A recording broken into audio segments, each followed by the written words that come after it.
Hello, I'm Laura Rogers, the Sherman County and District Clerk, and this is Texas County Voice, a podcast for all 254 counties. Thank you for listening. Hello and welcome to Texas County Voice. I'm Jody Seaborn with the Texas Association of Counties. My guest today is Grimes County Judge Joe Fauth. Judge, welcome to the podcast. Jody, thank you for the opportunity to be on it. I'm looking forward to our conversation today. Likewise.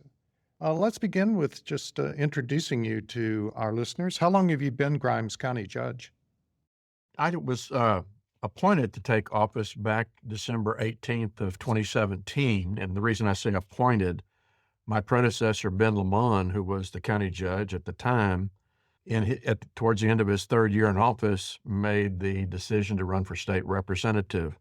And according to statute, once he declared his candidacy for that position, then he had to resign as county judge. So the court met, appointed me to finish out Judge Lamont's term, and then I went ahead and ran again and again. I've won my last two terms.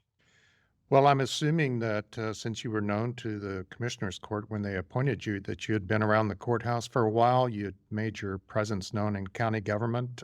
What inspired you to get involved? Well, prior to putting my name on the ballot to run for county judge, I served as one of the party chairmen in Grimes County for 9 years. So as party chairman, it was my job to, if we had a great candidate, do what I could to help keep them in office. If we had a not so great incumbent, see if we could get a replacement, or if somebody was going to retire or just not run again, try to find a good candidate. So I knew everybody on the court and all of the elected officials, whether they were Democrat or Republican. So I had a fairly good understanding of who was who prior to coming into office. And then the reason, well, let me backtrack just a little bit, Jody. On the last day of registration, I was the only candidate on the ballot. However, about 5:30 that evening, as some things turn out, another individual applied to run for county judge. So the court then interviewed myself, interviewed the other individual, and at the end of that meeting, appointed me to fulfill Judge Lamont's final year in office. And then I went on to win the primary in March and was unopposed in my November election. So I took elected office starting in that term. What did you do before stepping into county government? A lot. Once I got out of school, I signed up for the Air Force, and I was a fire protection specialist in the Air Force. When I came back off of active duty, then I participated with the Texas Air National Guard, the 147th Fighter Group, out of Ellington Air Force Base, which is fairly close to NASA down in the Houston area. Then I went to work for a company, Hughes Tool Company, which was the invention of Howard Hughes, and worked for that organization for 28 years. Once that was done, then I had my own company it was Fauth and Associates International, and it was a company that provided training and development for organizations, for supervisory training, management training, executive training, what I call the critical skills: time management, communication, conflict resolution, how to hire, how to fire, how to do performance reviews and evaluations, things of that sort. I had that operation going for about 20 years. And when I found out that Ben Lamont was not going to run for another term, I went ahead and said, well, if you're not running, I'm going to put my name on the ballot because I'm going to wind my business down. And it's time to get into public service more directly. And that's kind of what happened, Jody. So I had a 28-year career in industry, 20 years of being self-employed, and now I'm in my 8th year as county judge. So when I finish this term, it'll be 9 years. And I have put my name out there that I plan to run for one last term. And then you're calling it a day, or do you plan to try for something else? No, that'll be the end of the day because I've got enough personal interest in things that I like to do between church and family and grandkids, and I even now have 3 great-grandchildren. So that's enough to keep me busy. Along with that, my wife and I live on a property, and we raise Santa Gertrudis cattle. And if you're not familiar with them, Jody, they were the ones that were, Mhm. they're the first composite breed developed in the United States. They were developed at the King Ranch down in South Texas back in 1939. So I've been raising cattle since 1989 and keep about 50 mama cows in the herd most of the time. So between fixing fences, putting out hay, checking on baby calves, taking care of the garden, I also have an apiary where I keep a honeybee hives. So there's enough to keep me busy once I'm through with this public servant position. Did you grow up in Grimes County? I did not. I was born in San Antonio. And my dad was military at the time, and he and mom were then relocated to Ellington Air Force Base.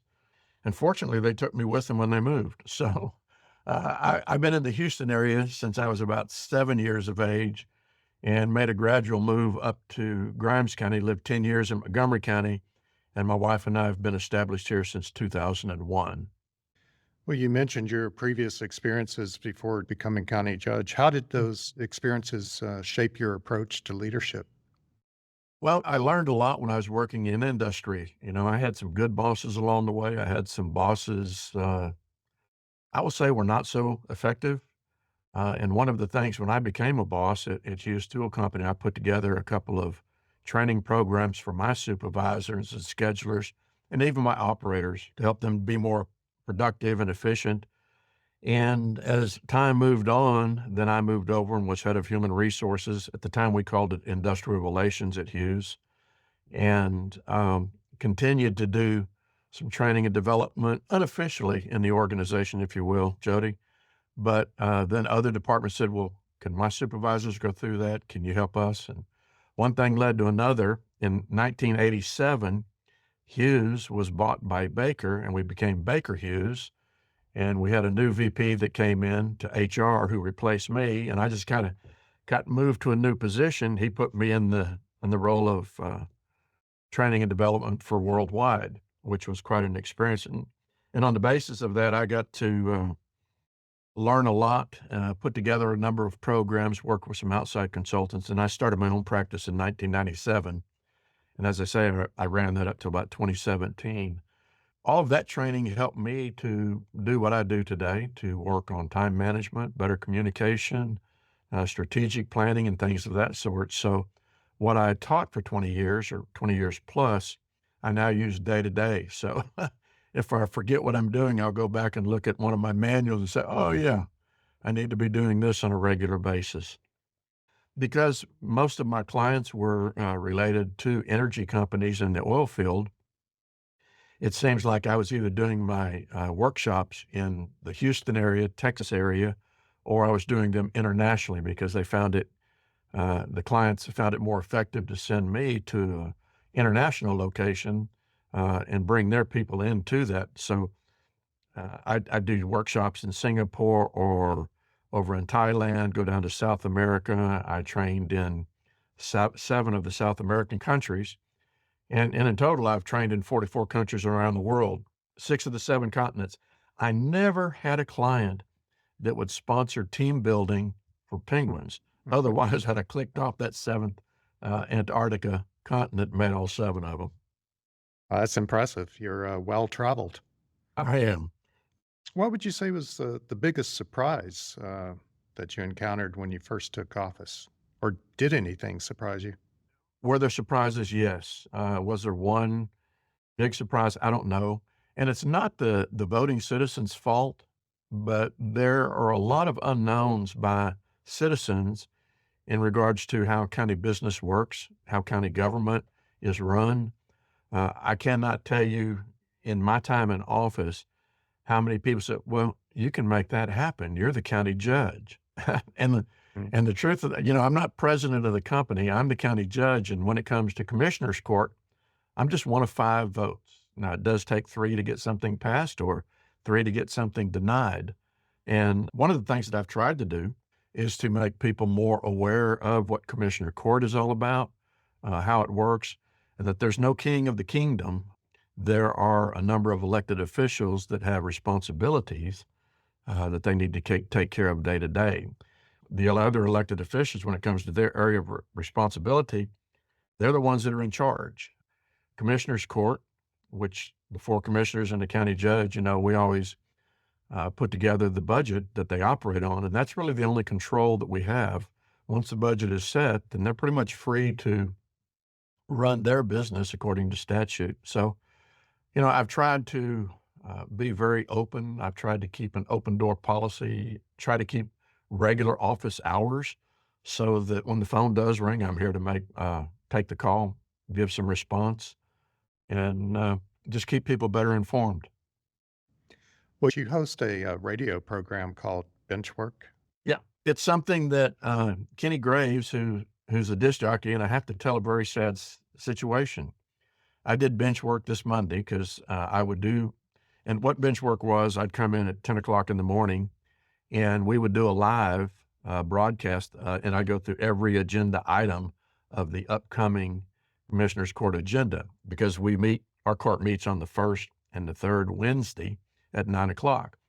So I would come in on the Monday before Commissioners Court and go through the agenda step by step and, give a little more information than just what's read on the agenda so people would have an understanding. People would say, oh, that's pretty interesting. I need to go to Commissioners Court and make a public comment on that, or at least go to court and see what they're saying and whether I agree or don't agree.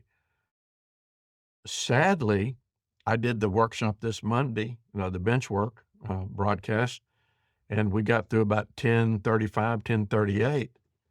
And at noon on Monday, there was an email that came out from Kenny Graves, who was the announcer for the radio, and said, the station's been closed. They're going to take it back to the mother station in Bryan College Station. So I'm sad to say, Jody, that that opportunity for sharing information has now gone by the wayside. Well, I am sorry to hear that the program has ended. I am too. So we'll look for another opportunity some way. I know that Kenny, he said he might put together a podcast. So who knows? We might do a twice a month podcast. Well, are there other things that you do to help you connect with the community? Absolutely. I keep fairly regular hours here at the Justice Center. I'm usually here by 7:30, 7:35, and I stay probably till around 4 o'clock, 5 o'clock most afternoons. But I engaged in a number of the community organizations and or boards so I can have an excuse to engage with the public, whether it's the American Legion or Crime Stoppers or Education Foundation boards or town halls at our city council meetings. I don't make all of those, but I try to make as many as possible. And because I'm a judge, many of the volunteer fire departments and Kiwanis chili cook-offs always call and say, hey, Judge, you want to be judge? So I get a lot of free meals, a bite at a time, but it's an opportunity to share with what's going on in the county. It's also an opportunity for people to come and address me one-on-one and say, hey, do you know about this? Or, hey, can you help me fix this situation? Or are you aware of this problem? So giving more exposure to the community. The one thing that I have promoted more than a few times, Jody, is the opportunity to go talk at some of our schools, particularly our high schools, to talk to kids that are getting ready to graduate, getting close to that, to get themselves involved in county government. And not necessarily an elected position, but there's certainly that opportunity. But we typically in Grimes County, and as small as we are, we do have a number of jobs for people. I think today we have about 220 people on the payroll. And because of that, we always have people retiring or moving or relocating. So we have job openings, and I find the county is a very pleasing place to work. So trying to get the word out to folks. I do have an opportunity coming up where I'll be going out to Rellis campus for Blinn College. Speaking with them, one of the professors had invited me to come talk to her class. Hopefully that'll lead into other opportunities to, again, let people know what county government is all about and how many opportunities there are, whether you want to be a road and bridge crew member, if you want to be a jailer, or start working in the district court or the county courts, there's a lot of opportunity. What accomplishment are you most proud of as county judge? What I'm most proud of, and it's not something I did all by myself, but it's something the court did, and that was we built a new justice center. We have a historical courthouse in Grimes County, and it's been here since 1894. It is absolutely beautiful. It's the only courthouse in the state of Texas that is on a county circle, not on a county square. So that's unique. But it's been here since 1894, and it had limited space. Matter of fact, we only had one courtroom, and that was upstairs. Although we were ADA compliant, it was like a four-person elevator to get folks up. But the way I tell it, Jody, that courthouse, because of the number of courts that it served, and there were 11 different courts that utilized it, it's like a family 11 working in a two-bedroom house. You can make it work, but it's difficult most of the time. We now have a 32,000 plus square foot justice center that we moved into a couple of years ago. And we have a dedicated district courtroom, a dedicated county court at law courtroom, a dedicated commissioner's courtroom. So now we have, for the time being, and probably for the next 5 to 10 years, absolute defined courtrooms to take care of our court dockets. Where we were having a backlog, we have narrowed those down significantly. So you hear about citizens are entitled to a fair and speedy trial. When we only had the one courtroom, I'll have to say we weren't so speedy some of the time. Now we're effectively moving through the dockets pretty well, pretty quickly. And as we speak, we're making an addition behind our new Justice Center. It's what we're calling our Justice Annex, and that's a 16,000 plus square foot facility where we're moving a number of our operations out of old, outdated buildings into this new facility. And we're even taking our adult probation that's in a rental property in Navasota. We're bringing them here to the Justice Center or Justice Center Annex, and we'll house them there. We're taking a couple of offices out of the sheriff's office as they continue to need room to grow and expand.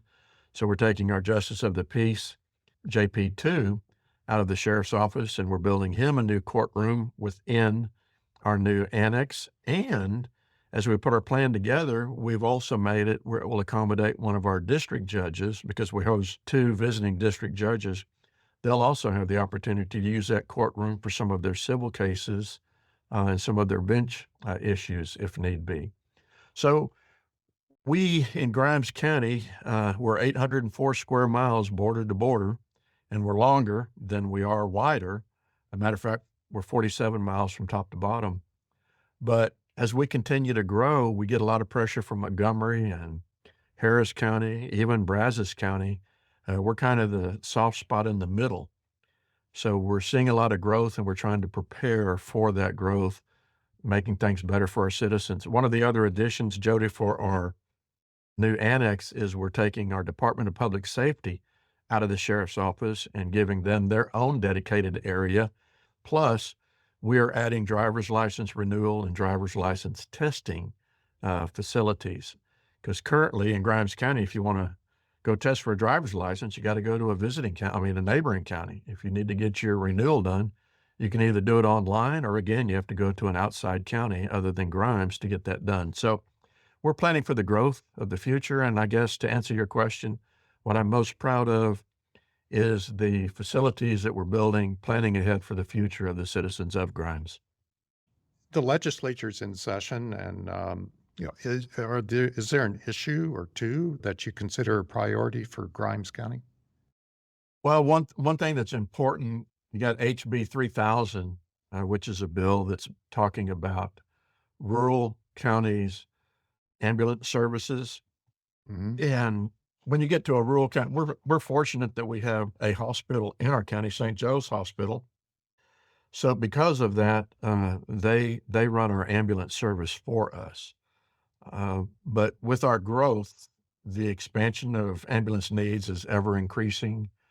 So I'm anxious to see what this HB 3000 does during the legislature's discussions to see if they're going to give some assistance to rural counties in providing ambulance service. And, people might say, well, that county, they don't need two or three or four ambulances. Well, as you travel through that county and maybe you're in a highway accident and your life depends on a quick response from an ambulance, they say, oh, it'll be here in 35 to 38 minutes.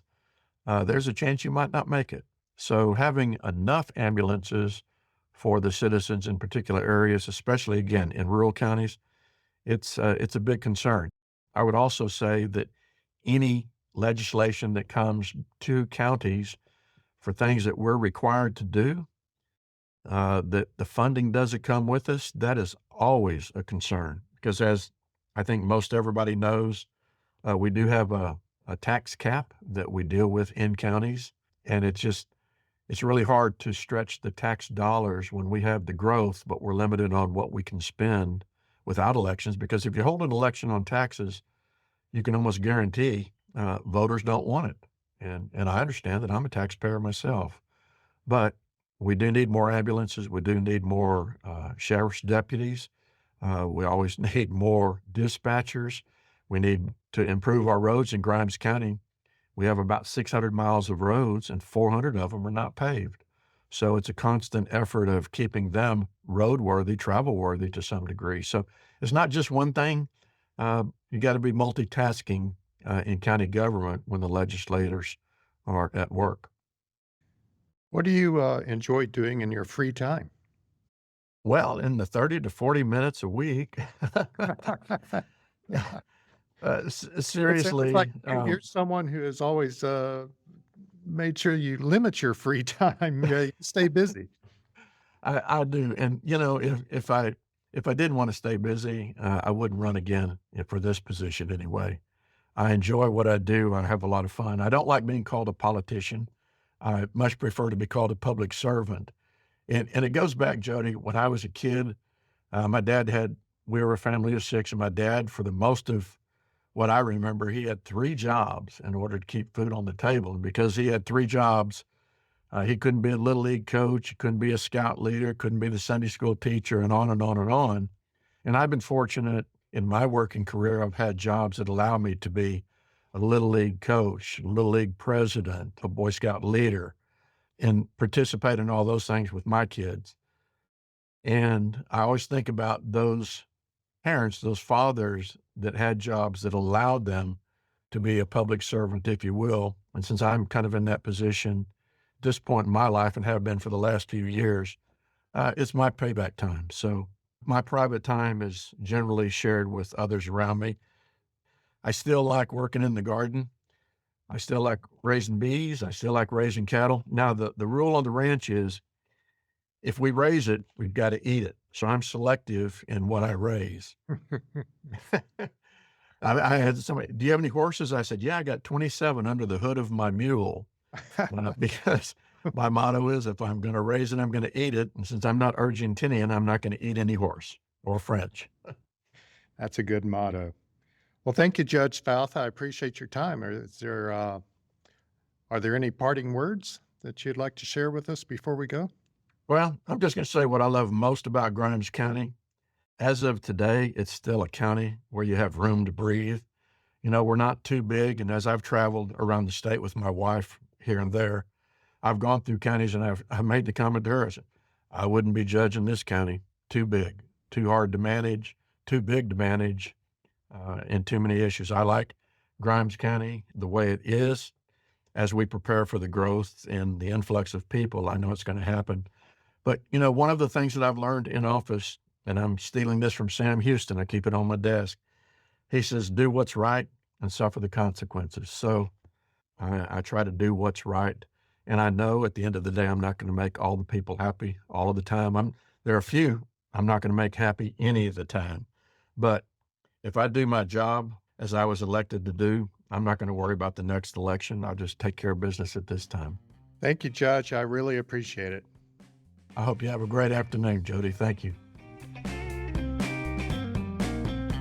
Thank you for listening to Texas County Voice. You can visit our show page on county.org for links to additional information about today's episode. You'll find Texas County Voice on the homepage of county.org. You can also find our full calendar of events on county.org's homepage. You'll want to mark your calendars for April 29th. That's when the Texas Association of Counties is celebrating County Government Day with a barbecue lunch at the Capitol. You can register on county.org. Thanks for tuning in. We'll see you next time.